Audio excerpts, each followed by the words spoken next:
ஹே கதை கேட்க நீங்கள் வந்துட்டீங்களா? கதை சொல்ல நான் வந்துட்டேன். நம்ம ஆல்ரெடி புதுசாக ஸ்டார்ட் பண்ண கொரியன் ட்ராமாவோட தேர்ட் எபிசோட் தான் பார்க்க போகிறோம். வீடியோக்குள்ளே போகிறதுக்கு முன்னாடி எப்பயும் சொல்கிறது தான் இப்பயும் சொல்கிறேன். எஸ் வாய்ஸ் ஓவரை சப்ஸ்கிரைப் பண்ணுங்க, பார்த்ததுக்கப்புறம் லைக் பண்ணுங்க, மறக்காம போகிறதுக்கு முன்னாடி எக்ஸ்பிளனேஷன் எப்படி இருக்குன்னு சொல்லிட்டு கமெண்ட் பண்ணிட்டு போங்க. இந்த எபிசோட எதில் ஸ்டார்ட் பண்ணுறோம் அப்படின்னு பார்த்தா, அந்த டெட் பாடியை பார்த்த உடனே ஹீரோயின் மயங்கி விழுந்துடுறா. ஹீரோ வந்து தாங்கி பிடிச்சிடறான். அதை பார்த்த உடனே காங்குக்கு செம கோவமா ஆயிடுது. இருந்தாலுமே வேற வழி இல்லை இல்லையா, அதனால சைலண்டா இருக்கான். அந்த டைம்க்கு ஹீரோவோட வைஃப் மின்சோ இருக்கா இல்லையா, அவளும் அங்க வரா. அவ அதை பார்த்த உடனே அவ அதுக்கு மேல அலண்டு அடிச்சு பதற ஆரம்பிச்சிடா. ஏன்னா இவனுக்கும் அவளுக்கும் தான் வந்து அஃபேர் இருந்தது இல்லையா. அதுக்கப்புறம் போலீஸ் எல்லாம் அந்த இடத்துக்கு வந்துடுறாங்க. டெட் பாடி எல்லாம் வந்துட்டு எடுத்துட்டு போயிடுறாங்க. அப்ப ஹீரோயின் தான் வந்து ஃபர்ஸ்ட் விட்னஸ். ஏன் அப்படின்னு பார்த்தா, காங் வந்துட்டு போலீஸ்காரன்றதுனால அவன் விட்னஸா இருக்க முடியாது. அதனால நம்ம ஹீரோயினை தான் விட்னஸா வந்துட்டு எல்லாமே எழுதி கொடுக்கணும், நீங்க சொல்லணும் அப்படின்னு சொல்லி கேட்டுட்டு இருக்காங்க. அப்ப அவ என்ன சொல்றான்னா, அது எல்லாமே நாளைக்கு பாத்துக்கலாமே, நான் இன்னைக்கு டாக்டரை பார்த்தாகணும் அப்படின்னு சொல்றா.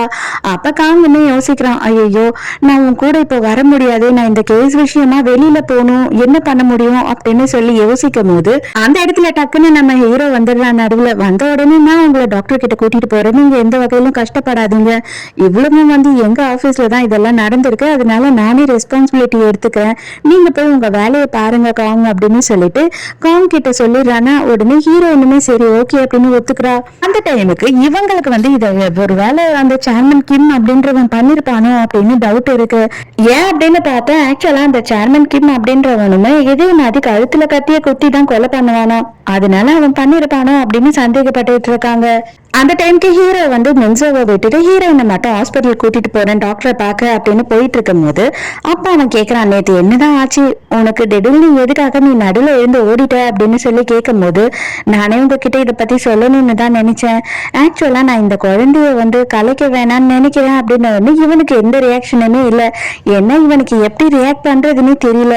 எதனால நீ அப்படின்னு யோசித்த, இது வந்து ஒரு பெரிய டிசிஷன், எப்படி நீ சாதாரணமா இது ஓகேன்னு சொல்லிட்ட அப்படின்னு சொல்லி கேட்கும் போது, ஏன் அப்பனா உங்களுக்கு அந்த குழந்தை வேணாமா அப்படின்னு சொல்லி ஹீரோயின் கேட்கிறா. இல்ல இல்ல எனக்கு அந்த குழந்தை வேணும், பட் ஆனா இது உன்னோட லைஃப், இது உன்னோட லைஃப்ல நீ எடுக்கிற பெரிய டிசிஷன் இல்லையா அப்படின்னு சொல்லி கேட்கும் போது, இல்ல எனக்கு வந்துட்டு அந்த குழந்தைய கொல்றதுக்கு மனசு வரல, அந்த குழந்தையுமே இந்த உலகத்துக்கு வர்றதுக்கு தயாராயிடுச்சு, அதை வந்துட்டு நம்ம கொல்லணும்னு நினைக்கிறதுல நமக்கு வந்து கொஞ்சம் கூட வந்து உரிமையே கிடையாது அப்படின்னு. உடனே ஹீரோக்கு அது ஷாக்கு தான். இல்ல இல்ல எனக்கு வந்து இது சந்தோஷமான விஷயம்தான், பட் ஆனா வந்து நான் ஒன்னும் ஃபோர்ஸ் பண்ண மாட்டேன், நீ வந்து ஒண்ணுக்கு 4-5 வாட்டி யோசிச்சுக்கிட்டு அதுக்கப்புறம் டிசைட் பண்ணு அப்படின்னு சொல்றான். அது மட்டும் இல்லாம உங்ககிட்ட இன்னொரு முக்கியமான விஷயம் நான் பேசணும்னு நினைச்சேன். என்ன அப்படின்னு பாத்தீங்கன்னா, இந்த மெடிக்கல் பில்லு அதெல்லாம் எவ்வளவு செலவாகுதோ அதை மட்டும் நீங்க எனக்கு பண்ணி கொடுத்தீங்கன்னா போதும். ஏன்னா வந்து அந்த பில்லெல்லாம் இப்போதைக்கு நான் ஆஃபர் பண்ற அளவு என்னால முடியாதுன்னு நினைக்கிறேன். மற்றபடி நீங்க எந்த காசும் வந்து தர வேண்டாம், உங்க அப்பா கிட்டயும் உங்க ஒய்ஃப் கிட்டயும் சொல்லிடுங்க அப்படின்னு சொல்றா. இப்பதான் இவனுக்கு வந்து அவங்க காசை ஆஃபர் பண்ண விஷயமே தெரியுது. என்னது அவங்க 2 பேருமே உங்ககிட்ட காசு கொடுக்குறேன்னு சொன்னாங்களா இந்த விஷயத்துக்கு அப்படின்னு சொல்லி இப்பதான் இவன் கேட்கறான். ஆமா அவங்க சொன்னாங்க, ஏன் உங்களுக்கு தெரியாதா அப்படின்னு சொல்லி இவ கேட்கிறா. ஐயோ தயவு செஞ்சு அவங்க சார்பா என்ன மன்னிச்சிரு, ஏன் அப்படின்னா நான் இந்த மாதிரியான விஷயத்த அவங்க கிட்ட பண்ணவே சொல்லல, இது எல்லாமே அவங்களா பண்ணிருக்காங்க, ஆனா எனக்கு நல்லாவே புரியுது உன் மனசு எவ்வளவு ஃபீல் பண்ணிருக்கோன்னு, தயவு செஞ்சு நான் வந்து உன் காலில் விழுந்து கூட மன்னிப்பு கேட்கிறேன் அப்படின்னு சொல்லி ஹீரோ கெஞ்சிட்டு இருக்கான். டாக்டர் கிட்ட செக்அப்க்கு போயிட்டு வந்துடுறாங்க. பாப்பாவும் இவ்வளவு ஹெல்தியா இருக்கா அப்படின்னு சொல்லிடுறாங்க. அப்ப ஹீரோயின் என்ன சொல்றேன்னா, நான் வந்து உங்க ஒய்ஃபையும் உங்களையும் தனியா பார்த்து மீட் பண்ணி பேசணும் அப்படின்னு சொல்லும் போது, எதுக்கு நீ எதா இருந்தாலும் என்கிட்டயே சொல்லு அப்படின்னு சொல்றான். இல்ல ஆக்சுவலா எனக்கு அப்பா கிடையாது, எனக்கு வந்து நினைவு தெரிஞ்சு எங்க அப்பா இருந்ததே இல்லை, அவர் எப்ப ஆக்சிடென்ட்ல செத்தாருன்னு கூட எனக்கு தெரியாது, எங்க பாட்டியும் எங்க அம்மாவும் தான் வந்துட்டு என்னை வளர்த்தாங்க, அதனால வந்து என் குழந்தைக்கு, அதாவது என் வயிற்றுல வளர்ற உங்க குழந்தைக்கு ஒரு நல்ல ஃபேமிலி கிடைக்கணும்னு நினைக்கிறேன், நீங்க 2 பேருமே எந்த பிரச்சனையும் இல்லாம ஒன்னா தானே இருக்கீங்க அப்படின்னு சொல்லி கேக்குறா. இதனால இப்ப உண்மையும் சொல்ல முடியல, சேச்சா எங்களுக்குள்ள என்ன பிரச்சனை, நாங்க நல்லாதான் இருக்கோம், கண்டிப்பா வந்து நாங்க 2 பேருமே ஒண்ணு மீட் பண்றோம் அப்படின்னு சொல்லி போய் சொல்றான். அதே நேரத்துக்கு மின்சாவையும் ஹீரோவோட அப்பாவையும் காட்டுறாங்க. அவங்க 2 பேரும் பேசிக்கிட்டு இருக்காங்க. அப்பா அவ என்ன சொல்றான்னா, அங்கதான் ஒட்டு கேட்டுட்டு வந்தா இல்லையா, அவ வந்து குழந்தைய பெத்துக்கிறதுக்கு தயாராயிட்டா அப்படின்னு சொல்லும் போது, அதெல்லாம் ஓகே, அவ எவ்வளவு பணம் கேட்டாலும் கொடுத்துடலாம், அதுக்குன்னு மொத்த சொத்தையும் கேட்டுற போறாமா அப்படின்னு சொல்லிக்கிட்டு இருக்காரு. அந்த டைமுக்கு கரெக்டா ஹீரோ அங்க வந்துடுறா. கவலைப்படாத கவலைப்படாதீங்கப்பா, ஒரு ரூபா கூட வேணாம் அப்படின்னு சொல்லிட்டு அவ அப்படின்னு ஒண்ணு. அப்படியா, நீதான்ப்பா நல்ல பிசினஸ் மேன், வெரி குட், என் பையன்றதை நீ நிரூபிச்சுட்ட அப்படின்னு ஹீரோவை பாராட்டிக்கிட்டு இருக்கும் போது அவ்வளவு சந்தோஷமா இருக்கா உங்களுக்கு. நீங்க எப்படி கொஞ்சம் கூட மனசாட்சியே இல்லாம எவ்வளவு பணம் வேணும் எவ்வளவு பணம் வேணும்னு அவளை டார்ச்சர் பண்ணிருப்பீங்க அப்படின்னு சொல்லி இவன் திட்டுறான். டே பைத்தியக்காரா, நீ பைத்தியக்காரன்றத அடிக்கடி நிரூபிக்கிற, நீ யோசித்து பாரு. அதாவது அந்த பொண்ணு வந்துட்டு நமக்கு குழந்தைய பெத்து தரப்போறா, அதாவது நம்ம குடும்பத்துக்கு ஒரே வாரிசு வரப்போகுது. அதனாலயும் சரி, அவ பணமே வேணான்னு சொல்லிட்டு அதனாலயும் சரி நம்ம சந்தோஷமா தான்டா இருக்கணும். நீ என்னன்னா என்னைய திட்டிக்கிட்டு இருக்க அப்படின்னு சொல்றாரு. இவன் இதுக்கு மேல இவங்க கிட்ட பேச முடியாதுன்னு அங்க இருந்து எழுந்து போயிடுறான். மின்சா நேரா அவங்க அம்மா கிட்ட போறா. அம்மா கிட்ட போயிட்டு, அம்மா நீதான் அவனை கொலை பண்ணியா அப்படின்னு சொல்லி கேக்குறா. அதாவது இவளோட கள்ள காதலன்னு. ஏண்டி, நான் எப்படி உட்கார்ந்துட்டு இருக்கேன்னு தெரியுதுல்ல, அப்புறம் எப்படி நான் அவனை போய் கொலை பண்ண முடியும் அப்படின்னு கேக்குறாங்க. அம்மா தயவு செஞ்சு வந்து என் வாழ்க்கையில விளையாடாத, நீ என்னதான் பண்ண சொல்லி தொலைமா அப்படின்னு கேட்கும் போது, எனக்கு இந்த நிலைமை வந்ததுக்கு காரணமே நீதான், இருந்தாலும் நான் எல்லாத்தையும் பொறுத்துக்கிட்டு இருக்கேன். ஏன் தெரியுமா, அந்த குடும்பத்துக்கு நீ வாரிசு பெற்று தருவேன்னு சொல்லி. ஆனா அதுவும் நடக்கல. இப்ப நமக்கு ஒரு சான்ஸை கடவுளே கொடுத்திருக்காரு. அந்த குழந்தை அதையாவது தக்க வச்சுக்கோ. அவனை கொன்னியா இவனை கொன்னியான்னு என்ன கேள்வி கேட்டுக்கிட்டு இருக்காது. அப்படி அது தெரிஞ்சுக்கணும் அப்படின்னா நான் அவனை கொல்லல, ஆனா அவனை யாரோ கொல்லத்துக்கு முன்னாடி நான் பிளான் பண்ணேன். அதுக்கு முன்னாடி யாரோ கொன்னுட்டாங்க. என் கையில கிடைச்சிருந்தா அவன் என் கையில தான் செத்துருப்பான் அப்படின்னு சொல்றா. ஹீரோயினோட அம்மாவை காட்டுறாங்க. அங்க சூப்பர் ஸ்டார் விடாம இவங்களுக்கு போன் பண்ணிக்கிட்டே இருக்காரு. எதுக்காக நீங்க இப்படி விடாம போன் பண்ணிக்கிட்டே இருக்கீங்க, அம்மாக்கும் என் பொண்ணுக்கும் தெரிஞ்சதுன்னா பிரச்சனை ஆயிடும் அப்படின்னு சொல்றாங்க. அதுக்கு அவர் என்ன சொல்றாருன்னா, என்னால சாப்பிட முடியல, தூங்க முடியல, நீ எதுக்காக என்ன அவாய்ட் பண்ற, நீ என்னோட லைஃப்ல எவ்வளவு பெரிய விஷயத்த இப்ப சொல்லியிருக்கேன்னு உனக்கு தெரியுதா இல்லையா, அதை ஏன் நீ புரிஞ்சுக்க மாட்ற, நான் வந்து உன்னை பார்க்கணும், நம்ம பொண்ணை பார்க்கணும் அப்படின்னு சொல்லி அவரு ஆர்வமா இருக்காரு. ஏன் பொண்ணு கிட்ட இப்போதைக்கு எதுவும் சொல்ல முடியாது அப்படின்னு சொல்லிட்டு வெய்யா போனு கட் பண்ணிடுறாங்க அவங்க. மறுநாள் காலையில வந்துட்டு ஹீரோயின் ஆபீஸ்க்கு கிளம்பி போயிட்டு இருக்கா. அந்த டைமுக்கு அவ அப்படியே ஷாக் ஆகி நிக்கிறா. என்ன தடா அப்படி பார்த்தா அப்படின்னு பார்த்தா நம்ம ஹீரோ இருக்கான் இல்லையா, வேற ஒரு பொண்ணை கட்டி பிடிச்சி சமாதானப்படுத்திக்கிட்டு இருக்கான். அதை பார்த்த உடனே ஐயோ என்னடா இவன் பண்ணிக்கிட்டு இருக்கான் அப்படின்னு சொல்லி இவ பயந்துடுறா. அதே டைமுக்கு அந்த இடத்துக்கு இவளோட பாஸ் வேற வந்துடுறா. என்ன தெரிகிறது இப்படி பார்த்துட்டு இருக்க அப்படின்னு சொல்லி அவளும் சேர்ந்து எட்டி பாக்குறா. நீ தான் இதுக்கு இவ்வளவு டென்ஷன் ஆயிட்டு இருக்க, இதெல்லாம் ஒரு பெரிய விஷயமே இல்லை அப்படின்னு பாஸ் சொல்லிக்கிட்டு இருக்கும் போது ஏன் அப்படி சொல்றீங்க அப்படின்னு கேக்குறா. பின்ன அவனை பத்தி தெரியாதா, அவனே ஒரு பார்ட்டி கை, எந்த நேரமும் பார்ட்டிலேயே தான் இருப்பான், எந்த நேரமும் ட்ரக் எடுத்துப்பான் எனக்கு தெரிஞ்சு அப்படின்னு சொல்லிட்டு பாஸ் அசால்ட்டா சொல்றா. நைட் எல்லாம் தூங்காம கொள்ளாம ஹீரோயின் வந்து ஃபுல்லா ஹீரோவை பத்தியே ரிசர்ச் பண்ணிக்கிட்டு இருக்கா. ஆனா அப்படிதான் எல்லா நியூஸ்லயுமே சொல்லியிருக்காங்க, இவன் வந்து பயங்கரமா பார்ட்டி பண்ணிக்கிட்டு இருப்பான், எந்த நேரமும் பொண்ணுங்க கூட சுத்திக்கிட்டு ட்ரக் பார்ட்டி அட்டன் பண்ணிக்கிட்டு தான் இருப்பான்னு சொல்லி. அதுக்கப்புறம் தான் ஆல்ரெடி வந்து ஹீரோக்கும் ஹீரோயினுக்கும் நடந்த விஷயத்த காட்டுறாங்க. இவங்க வந்துட்டு அந்த கிராஜுவேஷன் முடிஞ்சதுக்கு அப்புறமா ரெண்டு பேரும் மீட் பண்ணி புதுசா பேசி பழகி இருக்காங்க. அப்பதான் ஹீரோ வந்து ஹீரோயினை கிஸ் பண்ணிருக்கான். மறுநாள் மீட் பண்ணலாம் இதே இடத்துல அப்படின்னு சொல்லும் போது ஹீரோயினும் ரொம்ப சந்தோஷமா அந்த இடத்துக்கு போயிருக்கா. அங்க போய் பார்க்கும் போதுதான் தெரியுது வேற ஒரு பொண்ணு சடனா வர அவளை இவன் கிஸ் பண்ணிக்கிட்டு இருக்கான். அதோட எதையுமே சொல்லிக்காம கொல்லிக்காம அங்க இருந்து ஹீரோயின் வந்துட்டா. அதோட ஹீரோக்கும் ஹீரோயினுக்கும் எந்த ஒரு கான்டாக்டுமே கிடையாது. இன்னுமே ஹீரோவோட ஆபீஸ்ல வந்து இன்வெஸ்டிகேஷன் பண்ணிக்கிட்டு தான் இருக்காங்க. அதனால ஹீரோ என்ன சொல்றான்னா, எங்க ஸ்டாஃப்ஸ்க்கெல்லாம் ரொம்ப தொல்லையா இருக்கு, தயவு செஞ்சு சீக்கிரமா இன்வெஸ்டிகேஷனை முடிங்க அப்படின்னும் போது, இல்லங்க நீங்க இதுக்கு கோஆபரேட் பண்ணி தான் ஆகணும், இந்த கொலையே வந்து உங்க ஹாஸ்பிட்டல்ல தான் நடந்திருக்கு, நீங்க கோஆபரேட் பண்ணலன்னா பிரச்சனை ஆயிடும் அப்படின்னு சொல்லி காங் சொல்றான். நம்ம மின்சாக்கு இதெல்லாம் கேட்கும் போது ரொம்ப டென்ஷனா இருக்கு. நம்ம ஹீரோயின் வந்து காங்க கூப்பிட்டு பேசுறா. எனக்கு தெரிஞ்சு வந்து அவன் ரொம்ப மோசமானவனா இருப்பான்னு நினைக்கிறேன், நான் எப்படி இந்த குழந்தைய அவங்க கிட்ட கொடுக்கறது, அவன் வந்து பயங்கரமா பொண்ணுங்க ட்ரக்ஸ் அப்படி இப்படின்னு சுத்திக்கிட்டு இருப்பான் போல அப்படின்னும் போது, இது பாரு நீ அதை பத்தி எல்லாம் எதை பத்தி இப்போதைக்கு யோசிக்காத, அவங்க ஒய்ஃப் தான் இருக்காங்க இல்லையா குழந்தைய பாத்துக்கிறதுக்கு அப்படின்னு சொல்லி காங் சொல்றான். ஆனா காங்குக்கு வந்து ஞாபகம் இருக்குங்க, ஆக்சுவலி செத்தவன் கூட இருந்தது வந்து நம்ம ஹீரோவோட ஒய்ஃப் தான் அப்படின்றது இவனுக்கு நல்லாவே ஞாபகம் இருக்கு. அவன் எவ்வளவு சொன்னாலும் ஹீரோயினால ஏத்துக்க முடியல. அதனால அவன் என்ன பண்றான்னு ஹீரோக்கு போன் பண்ணி, உங்களையும் உங்க ஒய்ஃபையும் நான் மீட் பண்ணணும், நீங்க ரெண்டு பேருமே வாங்க அப்படின்னு சொல்லும் போது, எதா இருந்தாலும் நீங்க என்கிட்டயே சொல்லுங்க, அவங்க கொஞ்சம் பிஸியா இருக்காங்க அப்படின்னு ஹீரோ சொல்றான். குழந்தைய விட வந்துட்டு அவங்களுக்கு அவங்களோட வேலைதான் முக்கியமா இருக்கா என்ன அப்படின்னு சொல்லி கேக்குறா. இவனால என்ன சொல்றதுன்னே தெரியாம, இல்ல நான் அவங்க எப்ப ஃப்ரீயா இருக்காங்கன்னு கேட்டுட்டு உங்களுக்கு சொல்றேன் அப்படின்னு சொல்லி சமாளிக்கிறான். ஆனா இப்ப கூட ஹீரோ பார்த்தா ஏதோ ஒரு பொண்ணை பாக்குறதுக்காக தான் போயிருக்கான். இங்க சொல்லாம கொல்லாம சூப்பர் ஸ்டார் என்ன பண்றாரு அப்படின்னு பார்த்தா அவங்க அம்மாவை பாக்குறதுக்காக இவங்களோட ரெஸ்டாரண்ட்டுக்கே வந்துடுறாரு. எதுக்காக நீங்க வந்த அப்படின்னு துரத்திக்கிட்டு இருக்காங்க அவங்க. எதுக்காகடி நீ இப்படி என்ன டார்ச்சர் பண்ற, இவ்வளவு வருஷம் கழிச்சு இப்படி ஒரு விஷயத்த சொல்லிட்டு போன்னு விரட்டினா நான் எங்க தான் போவேன் அப்படின்னு சொல்றாரு. அந்த டைமுக்கு கரெக்டா வந்துட்டு ஹீரோயின் வந்துடுறா. சார் நீங்களா, ஐயோ நீங்க என்ன சார் இங்க பண்ணிக்கிட்டு இருக்கீங்க, உங்களுக்கு எப்படி எங்க அம்மாவை தெரியும் அப்படின்னு சொல்லி கேக்குறா. அதுக்கப்புறம் இவங்க 2 பேரும் என்ன பண்றாங்கன்னா, நாங்க 2 பேருமே பழைய ஸ்கூல் மேட்டு, ரொம்ப நாள் வந்து இவனை பார்க்காதனால இவனை எனக்கு ரொம்ப நாளா அடையாளம் தெரியல, இப்பதான் இவனோட சின்ன வயசு போட்டோவை பார்த்ததுக்கு அப்புறம் இவன் தானே தெரியுது, இவன் தான் எக்கச்சக்கமா பிளாஸ்டிக் சர்ஜரி பண்ணிருக்கான்ல அப்படி இப்படின்னு சொல்லி கலாச்சிக்கிட்டு இருக்காங்க.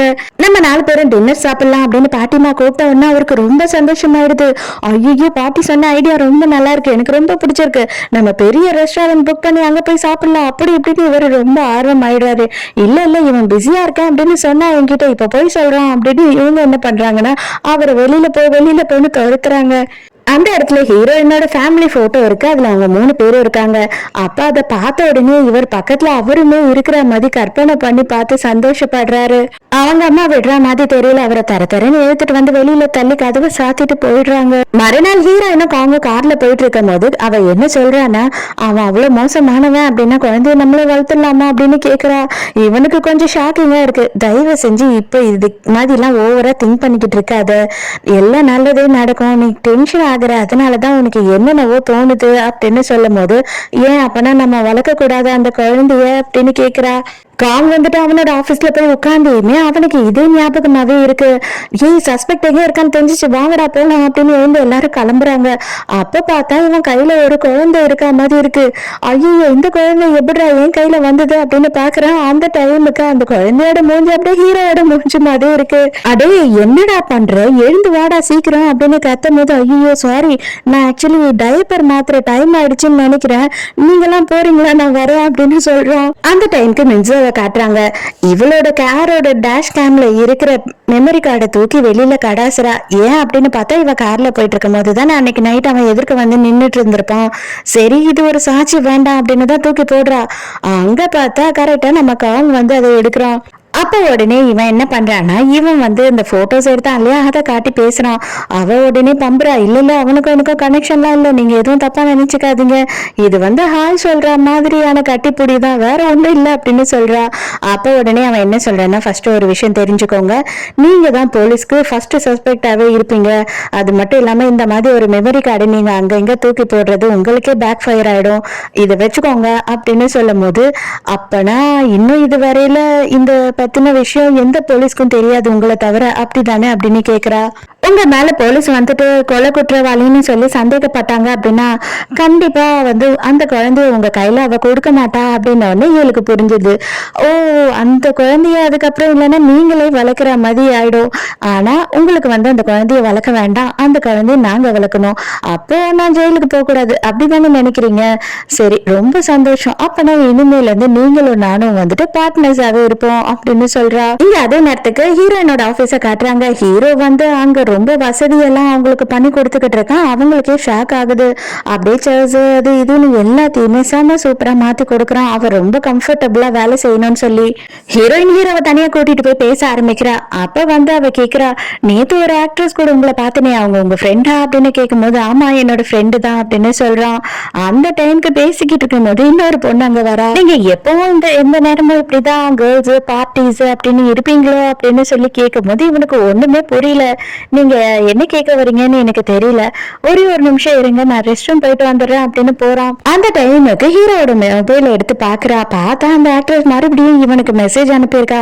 என்னால ரொம்ப நேரம் இதை சொல்லாம இருக்க முடியாது, தயவு செஞ்சு என்னை வந்து மீட் பண்ணு அப்படின்னு சொல்லி ஹீரோ அங்க வந்துடுறான். ஏதோ சொல்லணும்னு சொன்னீங்களே சொல்லுங்க அப்படின்னும் போது, ஒண்ணுமே இல்லையே ஒண்ணுமே இல்ல அப்படின்னு சொல்லிட்டு எதுவுமே கேட்க மாட்டா. நம்ம காங்கிய மின்சாவையும் காட்டுறாங்க. மின்சாக்கு வந்து இப்பதான் ஒரு விஷயம் ஞாபகம் வருது. அவனோட வீட்டுல இருந்து கிளம்பும் போது இவளோட நெக்லஸ் அவன் கொடுத்த கிஃப்ட்டை தூக்கி கடாசிட்டு வந்திருப்பா இல்லையா, அதை சொல்றா. கண்டிப்பா வந்து அவனோட வீட்டுல அந்த நெக்லஸ் இருக்கும், அதை எப்படியாவது எடுத்துருங்க அப்படின்னு சொல்றா. இவனுமே வந்து ஃபாரன்ஸ் ஆளுங்க எல்லாம் அங்க வந்து செக் பண்ணிக்கிட்டு இருக்காங்க. அந்த டைமுக்கு சைலண்டா போயிட்டு அந்த நெக்லஸை மட்டும் எடுத்து வச்சுக்கிறான். அதே நேரத்துக்கு இங்க ஹீரோயின் என்ன பண்றா அப்படின்னு பார்த்தா, ஹீரோவை ஃபாலோ பண்ணிக்கிட்டே வந்து அந்த ஆக்டர்ஸும் நம்ம ஹீரோவும் என்ன பேசிக்கிட்டு இருக்காங்க அப்படின்னு சொல்லி ஒளிஞ்சு ஒளிஞ்சு ஓட்டு கேட்டுக்கிட்டு இருக்கா. நம்ம ஹீரோ பார்த்துதான், ஊரி நீங்க என்னதான் பண்றீங்க இங்க அப்படின்னு சொல்லி கேட்கும் போது, அதுவா ஒண்ணும் இல்ல, நான் ஜஸ்ட் வந்து இங்க காஃபி குடிக்கலான்னு வந்து எனக்கு வொகமேட் வர மாதிரி இருந்ததா, அதான் இந்த செடி தொட்டி அந்த வந்து நின்னுட்டேன் அப்படின்னு சொல்றா. அந்த டைமுக்கு ஒரு சின்ன குழந்தை அங்க வருது. இந்த குழந்தை வந்து ஒரு ஆர்ஃபன். அந்த குழந்தைக்கு இவன் வந்து ஹெல்ப் பண்ணிருக்கான் ஏதோ ஒரு சர்ஜரி பண்றதுக்காக. அந்த குழந்தை லெட்டர் எல்லாம் எழுதி எடுத்துட்டு வந்து இவன் கிட்ட கொடுக்குற. ஆக்சுவலா ஆக்ட்ரஸ் என்ன சொல்லியிருக்கான்னா, நீ தான் ஹெல்ப் பண்றேன்னு நான் அவங்க கிட்ட சொல்லணும், அவங்களுக்கு யார் ஹெல்ப் பண்ணா அப்படின்றத தெரிஞ்சுக்கணும்னு ஆசைப்படுறாங்க அப்படின்னு சொல்லிதான் அவ கேட்டிருப்பா. அப்பதான் அவன் அந்த குழந்தைகிட்ட சொல்றான், உனக்கு இருந்த அதே டிசீஸ் தான் எனக்குமே இருந்தது, இப்ப நான் வந்து ரொம்ப ஹெல்தி ஆயிட்டேன், ரொம்ப நல்லாவே இருக்கேன். ஸோ எப்பயுமே நீ வந்து உன்னோட ட்ரீட்மெண்ட்டையும் நீ எடுக்கிற மெடிசனையும் நீ நம்பியே ஆகணும். அதுக்கப்புறம் இந்த கிஃப்ட் சான்ஸே இல்லை, இது வரைக்கும் என் லைஃப்ல இந்த மாதிரி ஒரு கிஃப்ட் எனக்கு கிடைச்சதே இல்லை, இது நான் ரொம்ப பத்திரமா வச்சுப்பேன் அப்படின்னு சொல்றான். அப்புறம் இந்த ஹீரோ வந்துட்டு ஹீரோயினை தனியா கூட்டிட்டு போய் பேசுறான். நீங்க ஏதோ சொல்லணும்னு வரீங்க, ஆனா என்கிட்ட சொல்லாமையே மிஸ் ஆகுது, என்னதான் விஷயம் அப்படின்னு சொல்லி கேட்கும் போது ஹீரோயின் என்ன சொல்றானா, நான் வந்து உங்களை ஃபுல்லாவுமே வந்து சர்ச் பண்ணி பார்த்தேன், நீங்க பயங்கரமா ட்ரக் பார்ட்டி எல்லாம் கொடுப்பீங்களா, அதுக்கப்புறம் எந்த நேரமும் பொண்ணுங்க கூடயே இருப்பீங்களா அப்படின்னு ஒண்ணு. இது பாருங்க, நான் உண்மையா பார்ட்டி கேர்ள் தான், எனக்கு நிறைய கேர்ள் ஃப்ரெண்ட்ஸும் இருக்காங்க, பாய் ஃப்ரெண்ட்ஸும் இருக்காங்க, நான் ரொம்ப நல்லா என்ஜாய் பண்ணுவேன், பார்ட்டி பண்ணுவேன், ஆனா நான் தப்பானவன் கிடையாது, அது மட்டும் இல்லாம அதெல்லாம் ஒரு காலத்துல, இப்ப அப்படியெல்லாம் இல்ல, என்ன நீங்க நம்பிதான் ஆகணும் அப்படின்னு சொல்றான். இந்த குழந்தைய எப்படியாவது வந்து ஒரு நல்ல ஃபேமிலியில கொடுக்கணும்ன்றது மட்டும்தான் என்னோட ஆசை அப்படின்னு இவ சொல்றாள. அப்ப அவன் என்ன சொல்றானா, நான் மிடில் ஸ்கூல் படிக்கும் போது எங்க அம்மா என்னை விட்டு இறந்து போயிட்டாங்க, என்ன காரணத்தினால அவங்க இறந்தாங்கன்றது கூட அந்த வயசுல எனக்கு கரெக்டா தெரியல, பட் ஆனா ஒரே ஒரு விஷயம் மட்டும் தெரிஞ்சது, என்ன தெரியுமா, நான் இந்த மாதிரி வழியில தவிச்சிட்டு இருக்கும் போது எங்க அம்மா எதையோ வந்து சொல்லணும்னு நினைக்கிறாங்க, அதனாலதான் இந்த வழியை கொடுக்குறாங்க, ஒழுங்கா இரு, லைஃப்ல வந்து நல்லா இரு, கெட்ட பழக்கத்தை எல்லாம் விட்டுரு அப்படின்னு அவங்க சொல்ல விரும்புறாங்களோ அப்படின்னு எனக்கு தோணுச்சு. அதுக்கப்புறம் நான் இருக்கிற எல்லா கெட்ட பழக்கத்தையும் விட்டுட்டேன், இப்போதைக்கு எங்க அம்மாக்காக தான் நான் வாழ்ந்துகிட்டு இருக்கேன், கண்டிப்பா இந்த குழந்தைக்காகவும் நான் இனிமே வாழ்வேன், இந்த குழந்தை தான் என்னோட லைஃபாவே இருக்கும், தயவு செஞ்சு அந்த குழந்தை எனக்கு பெத்து கொடுக்குறீங்களா அப்படின்னு கேக்குறான். நான் ரொம்ப ஓவர் திங்க் பண்ணிட்டேன்னு நினைக்கிறேன், ஆனா இப்ப உங்ககிட்ட பேசினதுக்கு அப்புறம் எனக்கு ரொம்ப ரிலீஃபா இருக்கு, கண்டிப்பா இந்த குழந்தை வந்து ஒரு நல்லவங்க கையில தான் இருக்கும்னு சொல்லிட்டு இப்ப நான் உங்களை நம்புறேன் அப்படின்னு சொல்லி ஹீரோயினுமே சந்தோஷப்படுறா. நைட்டு காங்கியும் மென்சோவையும் காட்டுறாங்க. அப்ப அவன் என்ன சொல்றான்னா, இந்த நெக்லஸை நான் எடுத்துட்டேன், பட் ஆனா எனக்கு என்னவோ நான் பண்றது தப்பாவே தோணிக்கிட்டு இருக்கு, ஒரு வேளை நீ உண்மையாவே கொலகாரியாவோ இல்ல அவனோட கூட்டாளியாவோ இருந்த அப்படின்னா நான் என்ன பண்றதுன்னு எனக்கு டவுட்டா இருக்கு, சோ எனக்கா வந்துட்டு ஒரு முடிவுக்கு வர வரைக்கும் நான் இதை உன்கிட்ட கொடுக்க மாட்டேன் அப்படின்னு சொல்றான். டே என்னடா நீ இப்படி சட்டுன்னு சொல்ற, நம்ம ரெண்டு பேருமே பார்ட்னரா இருக்கலாம் அப்படின்னு நினைச்சேன், கடைசியில நீ வந்து அடுத்தவங்களோட குழந்தையதான் வளர்க்க போறியா என்ன அப்படின்னு சொல்லி இவன் நக்கல் அடிக்கிறா. அதை பத்தி எல்லாம் அதுக்கப்புறமா நான் டிசைட் பண்ணிக்கிறேன் அப்படின்னு சொல்லிடுறான். மறுநாள் வந்துட்டு ஃபர்ஸ்ட் டைமா வந்து ஹீரோயினுக்கு அல்ட்ராசவுண்ட் எடுக்கிறாங்க, அதனால ரெண்டு குடும்பமும் கிளம்பி வந்துடுறாங்க. ஐயோ அந்த குழந்தைய நான் பாக்குறதுக்கு ரொம்ப ஆவலா இருக்கமா அப்படின்னு சொல்லிட்டு நம்ம ஹீரோவோட அப்பா வேற கையை பிடிச்சிட்டு விட மாட்டுறாரு. தயவு செஞ்சு அவ கைய விடுங்க, அவளை ஏன் இவ்வளவு டார்ச்சர் பண்றீங்க அப்படின்னு பாட்டி சண்டைக்கு போயிடுறாங்க. மொத்தமா ரெண்டு குடும்பமும் சேர்ந்து உள்ள போயிடுறாங்களா. அங்க டாக்டர் கத்த ஆரம்பிச்சிடறாங்க, இங்க யார் ஊரி அப்படின்னு ஹீரோயின் நான் தான் அப்படின்னு சொல்றா. அதுக்கப்புறம் எதுக்காக இவ்வளவு பேரை கூட்டிட்டு வந்திருக்கமா, நம்ம என்ன சினிமா தியேட்டருக்கு வந்திருக்கோம் அப்படின்னு சொல்லி அவங்க கேட்கும் போது, நான் தான் வந்துட்டு ஊரிய கல்யாணம் பண்ணிக்க போறவன், நான் தான் பாட்டி, நான் தான் அம்மா, நான் தான் வந்துட்டு அந்த குழந்தையோட தாத்தா, ஐயோ இல்ல இல்ல நான் வந்துட்டு அந்த குழந்தையோட அப்பா, அந்த குழந்தையோட அப்பாவோட ஒய்ஃப் அப்படின்னு சொல்லி எல்லாருமே ஆள் ஆளுக்கு ஒரு நேம் டேக போட ஆரம்பிச்சிடுறாங்க. குழந்தையோட அப்பாவும் அம்மாவும் ரெண்டு பேரை தவிர மத்த எல்லாரும் வெளியில போனா நான் டெஸ்ட் எடுப்பேன், இல்ல அப்படின்னா நான் திரும்பி வீட்டுக்கே போறேன் அப்படின்னு அவங்க சொல்லிடுறாங்க. அங்க குட்டியா வந்து பட்டாணி சைஸுக்கு ஒண்ணு இருக்கு இல்லையா, அதுதான் பாப்பா, இப்பதான் உருவாயிருக்கு, இன்னும் வந்து கொஞ்சம் கொஞ்சமா தான் வளரும் அப்படின்னு சொல்லிட்டு குழந்தைய பத்தி காட்டுறாங்க. இங்க காங் வந்து தெளிவா வெளியில இவகிட்ட சொல்லிடுறான், நான் வந்து இதை ரிப்போர்ட் பண்ணிதான் ஆகணும், ஏன் அப்படின்னா நான் பண்றது தப்புன்னு தெரியுது, எனக்கு உன் மேல நம்பிக்கை கிடையாது அப்படின்னு இவ ஷாக் ஆயிடுறா. டெஸ்ட் எல்லாம் எடுத்துட்டு கரெக்டா கிளம்புற நேரத்துக்கு படிக்கட்டு வருதா, ரெண்டு பேருமே வந்து புடிச்சுக்கிறாங்க. ஐயோ முடியும், நான் உன்னை பிடிச்சிக்கிறேன்னு நான் அவளோட ஃபியான்சி அப்படின்னு சொல்லி நம்ம காங் சொல்றானா, அந்த வயிற்றுல இருக்க குழந்தைக்கு அப்பா நான் தாப்பா, அதனால நானும் வந்துட்டு என்னோட அக்கறை என்னன்றதை காட்டணும்ல அப்படின்னு இவன் சொல்றான். டே, தயவு செஞ்சு என்னை விடுங்கடா, நான் நேர மாசம் எல்லாம் கிடையாது, இன்னும் 3 மாசம் கூட முழுசு ஆகல, அதனால நானே ரிலாக்ஸா இங்கெல்லாம் இறங்கி போயிடுவேன், கவலை வேண்டாம் அப்படின்னு சொல்லிட்டு இவங்க 2 பேர் கையும் உதறி விட்டுட்டு அவளே போயிடுறா. நேரா காங் வந்து ஆபீஸ்க்கு போன உடனே அவனோட சீஃப் கிட்ட எல்லா ப்ரூஃபையும் எடுத்துட்டு போய் கொடுத்துட்றான். என்ன மன்னிச்சிருங்க சார், நான் கொஞ்சம் லேட்டா இதெல்லாம் சப்மிட் பண்ணிட்டேன் அப்படின்னு சொல்றானா. பிடிச்சா அவரு செம்ம ரைடு விட்டுட்டு இருக்காரு காங்க. இந்த அதே நேரத்துக்கு ஹீரோ என்ன பண்றான் அப்படின்னு பார்த்தா, பொண்டாட்டி கிட்ட எடுத்துட்டு போயிட்டு அந்த அல்ட்ரா சவுண்ட காட்டுறான். இதுல குட்டியா பட்டாணி மாதிரி சைஸ்ல ஒண்ணு தெரியுது பாத்தியா, அதுதான் என்னோட குழந்தை. நான் வந்து என்னைக்குமே ஒரு நாளும் நீ பண்ண துரோகத்தை மன்னிக்கவே மாட்டேன். ஆனா ஒரே ஒரு விஷயம் மட்டும் எனக்கு தேவைப்படுது, என்ன தெரியுமா, என் குழந்தைக்கு அம்மா. நீ என் குழந்தைக்கு நல்ல அம்மாவா இருப்ப அப்படின்னா கண்டிப்பா நம்ம 2 பேரும் சேர்ந்து வாழலாம் இந்த குழந்தைக்காக அப்படின்னு சொல்றான். இவளுக்கா சந்தோஷம் தாங்க முடியல. அதே நேரத்துக்கு வீட்டுல ஹீரோயினை காட்டுறாங்க. அம்மா கிட்டயும் பாட்டி கிட்டயும் பயங்கரமா ஃபீல் பண்ணி அழுதுகிட்டு இருக்கா. என்னதான் இருந்தாலும் இது என்னோட முதல் குழந்தை, ஆனா இதை யார்கிட்டயும் நான் தூக்கி கொடுத்துதான் ஆகணும் இல்லம்மா அப்படின்னு சொல்லி மறுநாள் மறுபடியும் சூப்பர் ஸ்டார் வீட்டுக்கு வந்துடுறாரு. ஏன் நீ இப்படி என்ன டார்ச்சர் கொடுக்குற அப்படின்னு சொல்லி இவங்க கத்துறாங்க. அவர் என்ன சொல்றாருன்னா, எனக்கு வந்து நான் தான் உன்னோட அப்பா அப்படின்னு சொல்லி ஊருக்கிட்ட சொல்லணும், நீ இதை எல்லாத்தையும் என்கிட்டயும் மறைச்சிட்டு அவகிட்டயும் மறைச்சிட்ட, இதுக்கு மேல என்னால முடியாது அப்படின்னு சொல்லி கத்திக்கிட்டு இருக்காரு. கரெக்டா அந்த டைமுக்கு பாட்டி வராங்க. ஐயோ, ஒரு வாட்டி நம்ம மாட்டிக்கிட்டோம்னா கண்டிப்பா எல்லாருக்கும் சந்தேகம் வந்துடும், தயவு செஞ்சு வந்து இந்த ரூம்ல ஒளிஞ்சுக்கோ அப்படின்னு சொல்லி அவங்களோட ரூம்க்கு கூட்டிட்டு போறாங்க. ஆனா இங்க ரூம்குள்ள போன உடனே இவரோட மைண்டே மாறிடு போல. அவர் என்ன சொல்றாருன்னா, கையெல்லாம் பிடிச்சுக்கிட்டு, இன்னமும் வந்து உனக்கு வயசே ஆகல தெரியுமா, எனக்கு எவ்வளவோ வயசு ஆயிடுச்சு, ஆனா நீ இன்னமும் நான் அப்ப ஸ்கூல் டைம்ஸ்ல உன்னை பார்த்தா மாதிரி இருக்க அப்படின்னு சொல்லிக்கிட்டு இருக்காரு. பாட்டி வந்த உடனே இவரோட நாடகத்தை தான் பாத்துக்கிட்டு இருக்காங்க. ரொம்ப நாள் ஆவலா வெயிட் பண்ணிட்டு இருந்த கிஸ்ஸிங் எபிசோட இப்பதான் வந்துருக்குது. ஐயோ, இதை பார்க்க என் பொண்ணு இல்லையே அப்படின்னு சொல்லி அதை வேற அவங்க போட்டோ எடுத்துக்கிட்டு வேக வேகமா அவங்க பொண்ணு தேடி ஓடுறாங்க. போய் வேக வேகமா கதவை திறந்து பார்த்தாதான் தெரியுது, அவர் வந்து அந்த நாடகத்துல இருந்த அதே போஸ்ல இருக்காரு. டே, என்னடா பண்ணிக்கிட்டு இருக்க இங்கேயும் நீ அப்படின்னு சொல்லி அவங்க கத்த ஆரம்பிச்சிடுறாங்க.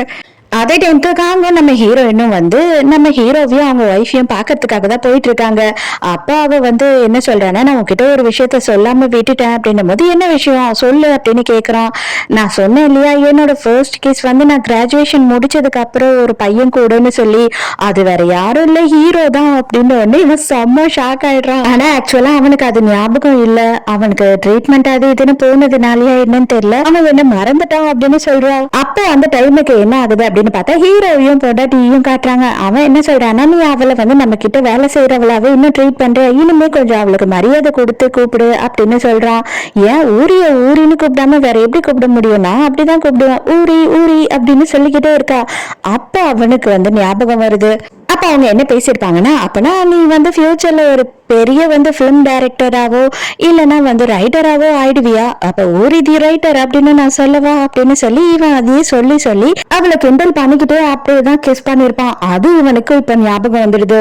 அடங்கொக்கா அவளா இவ அப்படின்னு சொல்லி இவனுமே செம ஷாக்கா காரை அப்படியே நிறுத்திடுறான். ஆல்ரெடி ஹீரோ இன்னும் காங்க வெயிட் பண்ணிக்கிட்டு இருக்காங்க. நம்ம ஹீரோ அலறி அடிச்சுட்டு வேக வேகமா ஓடி வந்து அங்க நிக்கிறான். நம்ம காங்குக்கு இப்ப கொலவெறி ஆத்திரமா இருக்கு.